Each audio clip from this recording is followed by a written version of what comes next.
Olá! A Universidade Aberta de hoje traz trechos do debate Diagnósticos da Crise, realizado por estudantes de Economia no último dia 28.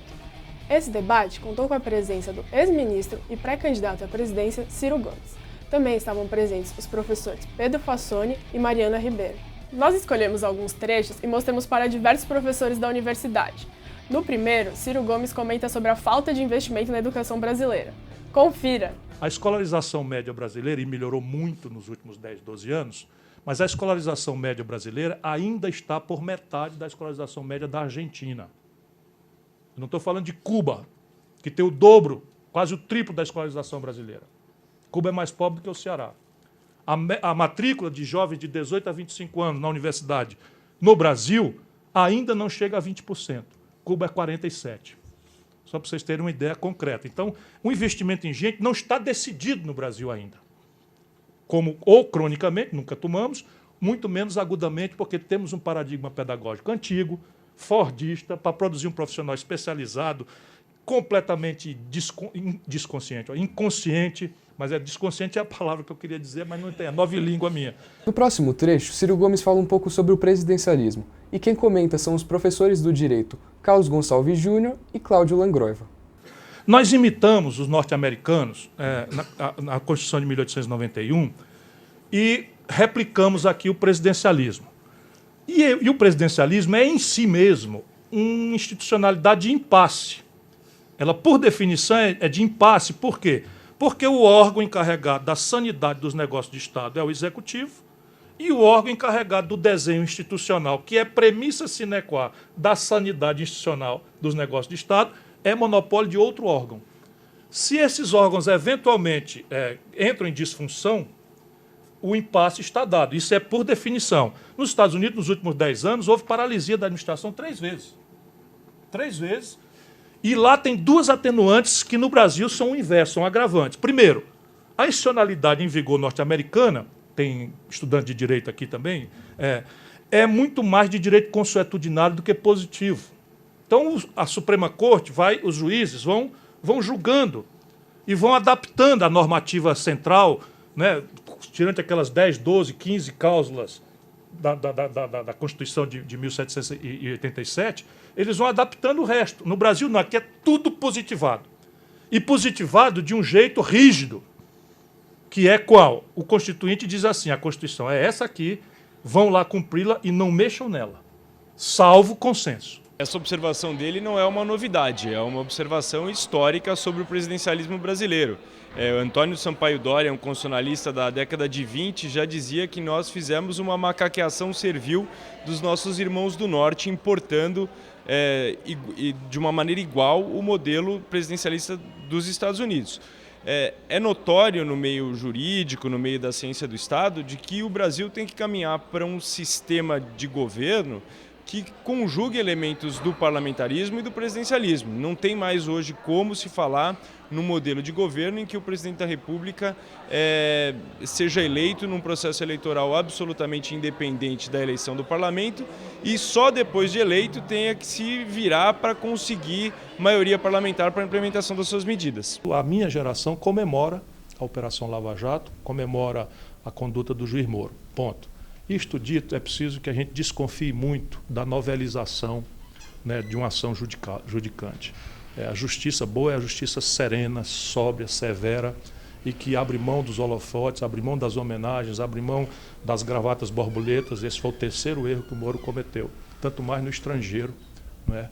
Um juiz conduzir coercitivamente um paciente que não se negou a comparecer para qualquer tipo de esclarecimento. Um juiz divulgar conversas grampeadas ilegalmente, interferindo no processo político. E pior que isso, um juiz aceitar, né, a ronda vaidosa, né, humana, especialmente quando jovem, quanto ele é, mas tudo que ele errar agora significa impunidade no futuro. Okay. Eu acredito que o Ciro Gomes, em alguns pontos, não obstante ter minhas divergências contra ele, foi sereno e inteligente na análise a respeito do que está acontecendo com o Sérgio Moro, com o juiz Sérgio Moro, que ele nos permite comentar a respeito da situação dele, inclusive de vida, quando ele coloca isso em público, e a respeito da politização de um processo no judiciário, o que é muito triste.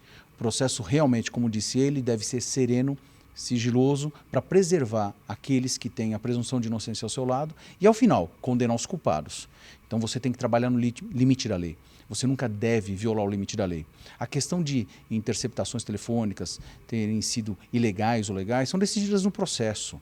Agora, o que nós não podemos fazer é, enquanto um processo está rodando, a lei tendo uma previsão específica, objetiva, sob sigilo disso, para preservar a intimidade, a vida privada das pessoas, ainda que exista interesse público, quem tem que decidir isso é o juiz competente, que não era ele.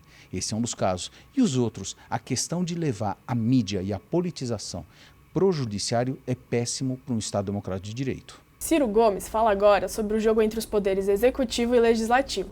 Os comentários são do professor José Arbex Júnior, do Departamento de Jornalismo. A democracia obriga que o chefe do executivo negocie com o parlamento eleito. O despotismo esclarecido é que imagina que a gente pode ter um governo à parte, né, asceticamente protegido da imundície do parlamento. Não é possível isso. É possível, claramente, mas não sem grandes tensões e conflitos, você demarcar o campo de até onde você transige, de até onde você negocia. E nisso o PT errou gravemente. O Lula, especialmente, errou gravemente. E a Dilma quis tardiamente estabelecer de volta esse limite, e aí está a confusão que deu. E a desconstituição da sua autoridade institucional. O povo brasileiro deve ter visto naquela sessão, e eu deu vontade de chorar, vendo aquilo, pensando na amargura que é o nosso povo ver aquela pantomima. O Ciro Gomes destaca um aspecto fundamental, que é a democracia como um espaço de conflitos, não um espaço de conciliação. Quer dizer, nós estamos acostumados a tratar a democracia como se fosse uma esfera da política em que as pessoas sentam numa mesa, negociam e colocam seus interesses e, a partir daí, o voto da maioria decide. Na verdade, não. A democracia é algo muito mais importante do que isso, é algo muito mais profundo, que tem a ver com o reconhecimento das diferenças e a legitimidade das diferenças. Quando ele fala que o PT vacilou ao não demarcar suficientemente bem os limites até onde o PT poderia ir, nesse espaço de conflitos, eu acho que ele faz uma observação muito importante. Porque o PT, eu acho que confundiu um pouco a ideia de que a democracia é um espaço de conflito para privilegiar a democracia como espaço de conciliação. Eu acho que isso tem a ver com a trajetória do Lula como sindicalista e, de uma certa forma, tem a ver com toda a concepção da Carta aos Brasileiros de 2002, quando o Lula, ao assinar aquela carta, se dispôs a fazer uma série de concessões aos bancos, ao capital internacional. Enfim, ele já assumiu a gestão dele como uma proposta conciliatória. Eu acho que sim, está correto o Ciro Gomes ao apontar nisso um pecado fundamental do governo do PT. A esquerda está sendo derrotada, nós estamos sendo derrotados, e não é só a esquerda. É todo o mundo decente brasileiro que é majoritário, né, todo mundo idealista que imagina um país menos desigual, menos selvagem, menos bruto, menos violento. Todos nós estamos sendo derrotados, as mulheres estão sendo derrotadas. Vocês não têm ideia do que é que vem aí de agenda contra os modestíssimos avanços contra uma sociedade machista, homofóbica, porque o que está por detrás disso é toda uma agenda neopentecostal, é toda uma agenda de retrocesso, de políticas sociais não universais, é o que está por trás disso. Aqui eu acho que tem um aspecto central da afirmação, que é o Ciro Gomes dizer que toda a esquerda está sendo derrotada, e que, na verdade, toda a sociedade brasileira está sendo derrotada. Isso é um fato, porque o afastamento da Dilma e aquela coisa da prisão coercitiva, condução coercitiva do Lula e tudo o que aconteceu, não significa só uma derrota para o partido, porque o PT, querendo ou não, o PT é o grande símbolo da esquerda. Mesmo a esquerda que se diz não petista, mesmo você pegar partidos que são duros críticos do PT, como o PSTU, por exemplo, ou o PSOL, que saíram do PT, o PT como símbolo, não como direção nem como parlamentares. Vamos esquecer a direção Lula, Dilma, Zé Dirceu, vamos esquecer tudo isso. E vamos esquecer os parlamentares do PT. O PT como símbolo, como aquela grande estrela sobre a bandeira vermelha. Isso daí, nas últimas décadas, representou o que existe de melhor na sociedade brasileira. Mais progressista, mais democrática, mais justa, mais preocupada com a distribuição da terra, mais preocupada com a distribuição da renda e da riqueza, mais preocupada com o direito dos trabalhadores, mais preocupada com o direito das mulheres. Tudo isso está sendo desmoralizado agora, tudo isso está sendo derrotado.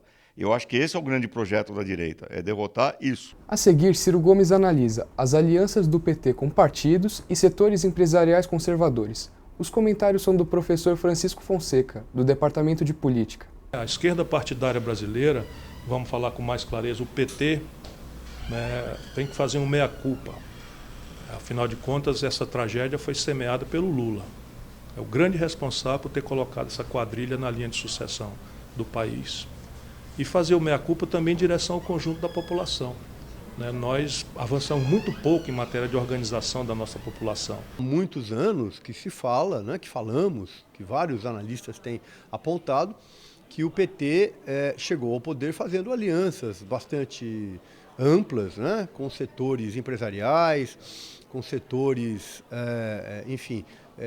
tradicionais da vida política brasileira, do sistema político brasileiro, e que estes setores estavam muito fortemente comprometidos desde sempre com o conservadorismo.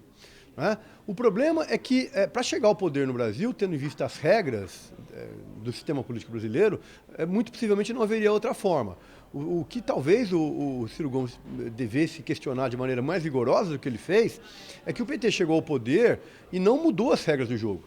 Porque, na verdade, o próprio Ciro Gomes sempre participou do poder por meio de alianças muito parecidas com o que ao próprio PT fez. Então, a crítica dele tem que ser olhada de maneira parcial, não concordo inteiramente. Certamente o PT tem culpa neste processo como um todo, mas é uma culpa parcial, no sentido de que chegou ao poder pelas regras, e é muito difícil ser diferente, Porém, a grande crítica é que ele não lutou para alterar as regras, sobretudo as regras do sistema político, do financiamento partidário, da revisão do processo eleitoral. É basicamente isso, quer dizer, a partir do momento em que se chegou ao poder, ter a capacidade de mudar as regras do jogo democraticamente. A hegemonia do PMDB de muitos anos para cá é de quadrilha. São bandidos, são ladrões, pura e simplesmente salteadores do dinheiro público, do povo. Isso é o grande câncer que o país está vivendo, porque eles são gigantescos, sob o ponto de vista do poder que tem, e nulos sob o ponto de vista da responsabilidade diante da sociedade. Porque todo governo que se rende à tal coalizão presidencialismo de coalizão, que é a mistificação que o Fernando Henrique inventou para nobilitar as molecagens, a falta de pudor e de ética total, pragmatismo absoluto, eles viraram isso. Não assumem responsabilidade com nada.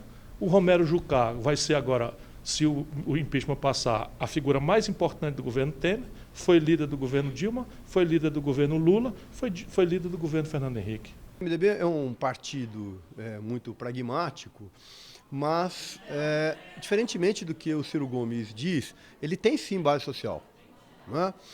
Uma base social pulverizada, que não é uma única base social. É um partido, em larga medida, representante de setores empresariais atrasados, setores rurais, é um partido representante de classes médias tradicionais, é um partido conservador. Isso é uma base social, pulverizada, mas é uma base social. Então, mas é uma base social, evidentemente, que não está preocupada, tanto esta base social como o PMDB, que a representa, de fato, com a democracia, com a expansão de direitos. Não é um partido unificado, muito pelo contrário, é um partido todo dividido em vários segmentos, em que, fundamentalmente, ocupa o aparelho do Estado, mas não é uma ocupação apenas enquanto agentes políticos do poder. São agentes políticos do poder que estão identificados com demandas de grupos sociais específicos, do empresariado, ou de setores do empresariado, de setores da classe média. Não é um partido popular, não é um partido de expressão popular.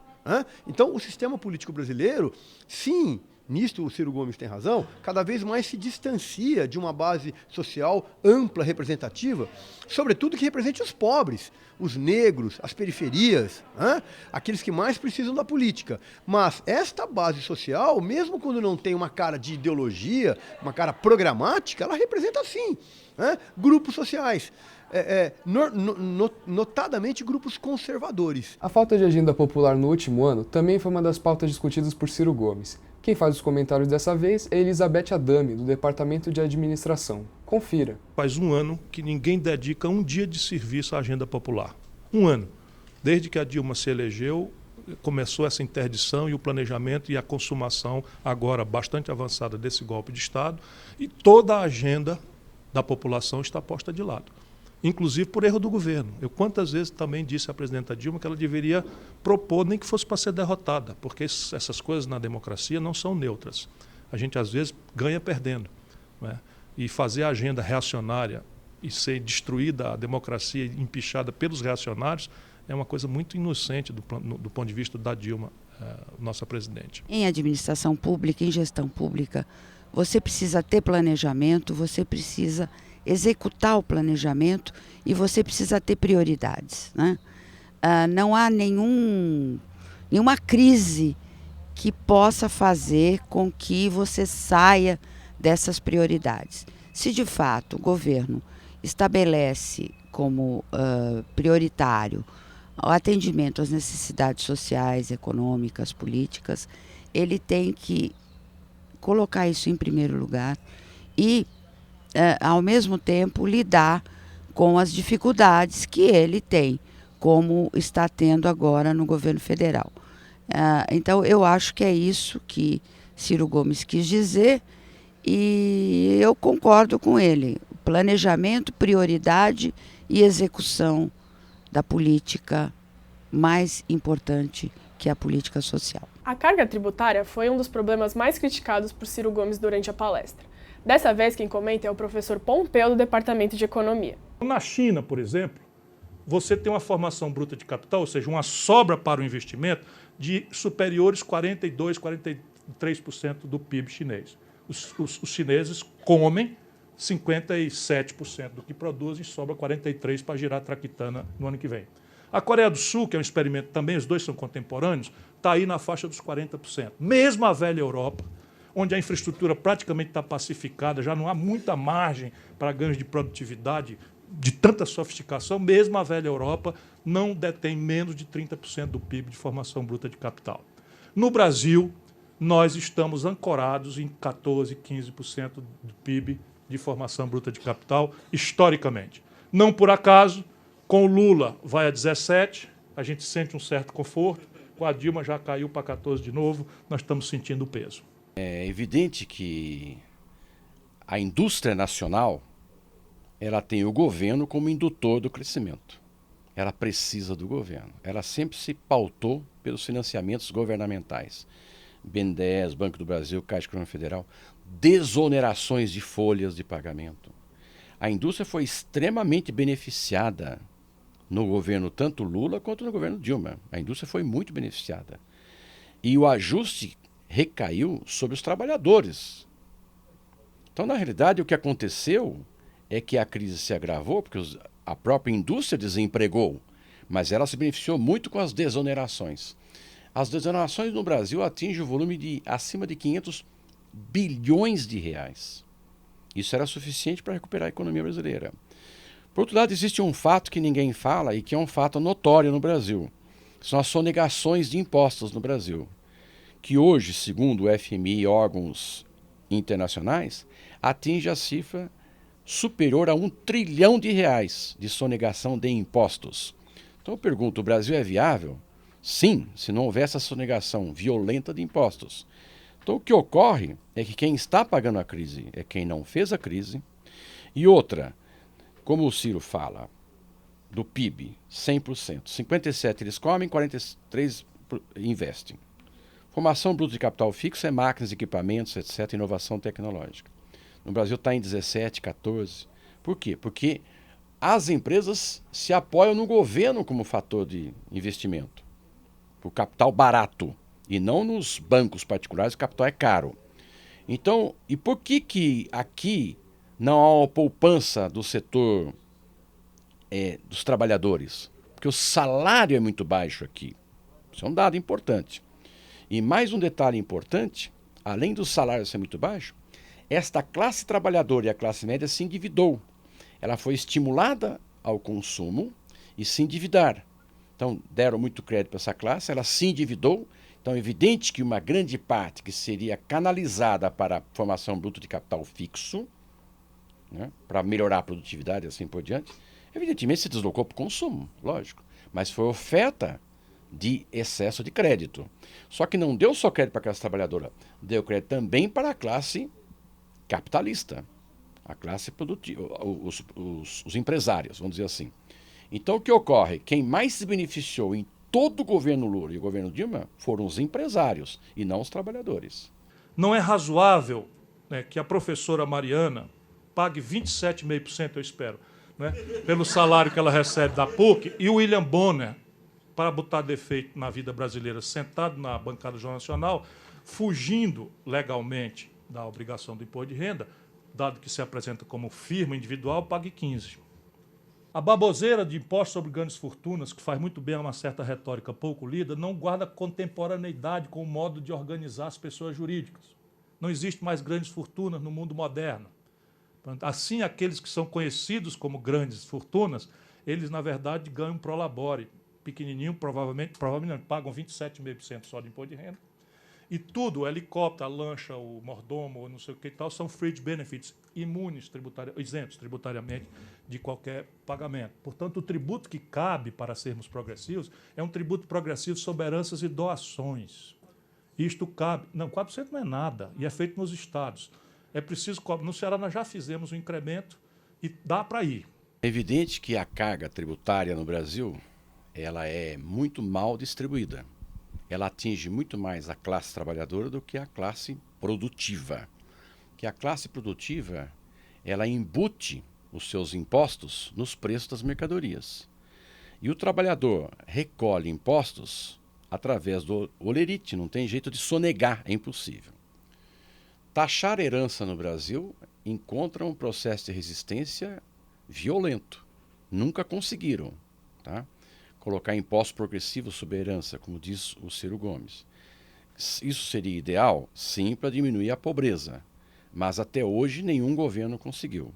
Que a resistência da classe alta, da classe empresarial, da classe dos banqueiros e da classe média alta é enorme. Então, conclusão, a resistência é muito grande para taxar a herança. É evidente que uma coisa é a proposta do Ciro Gomes. A outra coisa são as medidas que o próximo governo deverá tomar. É inegável que, do jeito que está o andar da carruagem, Temer será o presidente a partir do dia 12 ou 15 de maio. E quais são as medidas que o Meirelles vem pregando nos jornais agora, desta semana? Vem dizendo que, de imediato, ele não vai aprovar a CPMF, mas que ele colocará a CPMF após as eleições de outubro. Se aprovar agora uma carga tributária muito elevada sobre os trabalhadores, que é congelamento do salário mínimo, conclusão, quem vai pagar a crise é quem não fez a crise. Aposentados e trabalhadores estão pagando com desemprego e assim por diante. Mas se for muito forte as medidas do Temer agora, precedendo as eleições de outubro, o PMDB se esfacela nas eleições de prefeito. Então, uma coisa são as propostas que o Ciro faz, que não é tão simples de tomar, a nível nacional. A nível estadual, ele tomou lá na prefeitura do Ceará, né, em Fortaleza. Mas eu não sei se ele teria essa mesma força para tomar essas medidas a nível nacional, vírgula, se fosse ele o presidente. Gabriel Finzetto, que é um dos organizadores do debate, comenta o chamado aos jovens que Ciro fez em uma entrevista coletiva antes do evento. Não se vai inventar um novo Brasil. Vocês jovens precisam ter muito cuidado para não aceitar a ronda do desencanto e da amargura da decepção. Não se inventa um novo país. Não haverá um anjo vingador que vai surgir do céu, estalar o chicote e botar as coisas em ordem por nós. Por isso, o mais importante agora é preservar o rito.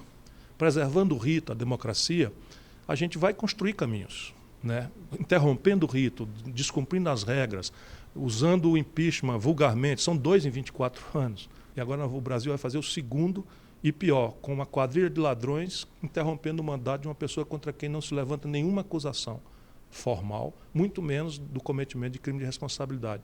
Então é preciso lutar, preservar o mecanismo, e os valores de esquerda, esses serão universais, eles sobreviverão a qualquer tragédia. Nós temos hoje uma juventude uma boa parte da juventude que está desacreditada no processo eleitoral, que está desacreditada na representatividade das figuras políticas, né?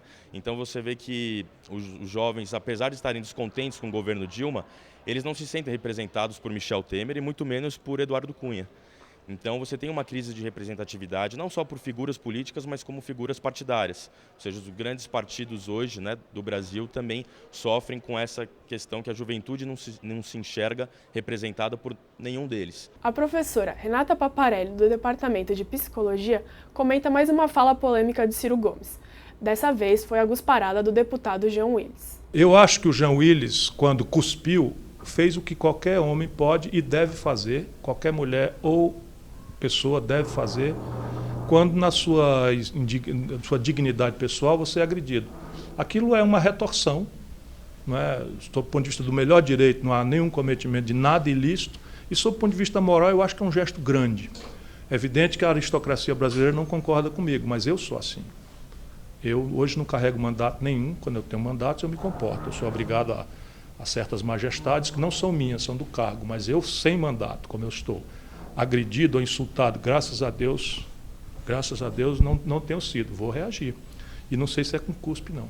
Diante dessa violência e diante também de um cenário onde as saídas, as formas de enfrentamento institucionais, como por exemplo o judiciário, estão esvaziadas, né? Vide perseguições e as denúncias seletivas que estão sendo acolhidas, enfim, diante desse cenário de violência coletiva e de esvaziamento desses espaços institucionais, eu entendo que o Jean Willis acabou tendo uma ação que foi espontânea, não é? Individual, por conta dessa indignação que, na verdade, acaba se transformando numa indignação contida, né, durante muito tempo. O Universidade Aberta fica por aqui. Se você quiser assistir a este programa ou o debate na íntegra, acesse o site da TV PUC. Obrigado e até a próxima.